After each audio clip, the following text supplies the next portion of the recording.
Sebagian besar masalah dan kendala utama dalam menunaikan sebuah hajat dan urusan adalah keuangan. Maka dari itu, Usama menenangkan temannya yaitu Marwah dan meyakinkannya agar cepat menikah sebelum hilang masa muda mereka berdua dan masa-masa keindahan mereka setiap harinya. Lalu Usama memperindah ucapannya bahwa dia mempunyai rumah warisan keluarganya, akan tetapi ada sebagian hal yang harus dia urus ke hakim mengenai warisannya. Dan hukum tersebut masih dalam proses. Tetapi itu semua hanyalah masalah waktu, karena berurusan dengan hakim membutuhkan waktu yang lama. Dan jika permasalahan itu diselesaikan, maka Usama akan mendapatkan uang sebanyak 100.000 pound. Dan dia akan membelikan calonnya apartemen yang baru atas nama dirinya. Lalu Marwah pun melihat tatapan matanya yang menjanjikan, seakan dia sangat jujur dan dia pun mulai mencintainya. Sehingga mereka berdua pun menikah, dan mereka sudah 1 tahun tinggal bersama. Sampai akhirnya permasalahan warisannya sudah selesai, ternyata perkataan Usama itu meleset, dan ia tidak mendapatkan apa-apa. Maka dari itu, Usama memberitahu istrinya dengan apa yang terjadi, lalu dia memutuskan akan mengakhiri hubungan pernikahannya karena dia tidak mempunyai harta apapun kecuali sedikit makanan. Dan bagaimanapun juga, keluarga istrinya tidak terima dengan itu semua, karena keperawanannya Marwah sudah direnggut oleh Usama. Sehingga ia harus mengganti rugi, lalu mereka berdua pun memutuskan untuk berpisah. Setelah itu, ada salah satu sahabat kerabatnya yang ingin menikahinya, lalu Marwah pun menghubungi suami pertamanya agar memenuhi janjinya untuk mengganti rugi.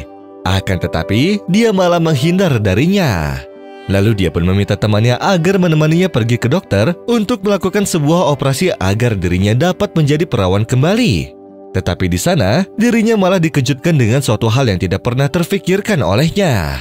Yang mana sang dokter tidak mempunyai pengalaman yang baik sebelumnya, tetapi sang dokter setuju untuk mengoperasi dengan syarat Marwah memenuhi hasrat birahinya sebelum keperawanannya dioperasi kembali.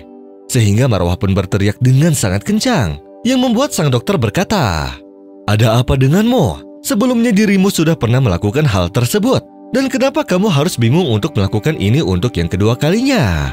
Lalu Marwah pun keluar sambil menangis, lalu temannya berkata bahwa hal itu sudah sering terjadi. Dan dia juga pernah mendengar bahwa sebagian dokter tidak mempunyai hati dan meminta untuk berhubungan intim sebelum melakukan operasi keperawanan.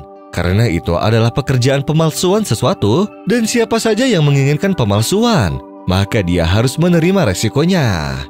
Lalu Marwah pun merasa resah dengan kejadian tersebut, dan dia sangat menyesal karena dia terburu-buru memutuskan untuk menikah. Lalu karena dia akan menikah kembali dengan seseorang. Maka dari itu, agar sang calon tidak merasa dirugikan, Marwah pun berbicara kepadanya dan memberitahunya bahwa dia sudah pernah menikah sebelumnya yang hanya berjalan selama 2 tahun saja. Akan tetapi, si calon suaminya yang baru itu pun berkata, "Itu bukanlah masalah bagiku, dan karena kita masih ada hubungan kekerabatan, maka jangan sampai kabar ini menyebar. Dan aku tidak akan menduakan kamu dengan wanita lain, karena menurutku ini adalah permasalahan atau ujian tentang awal membangun sebuah rumah tangga."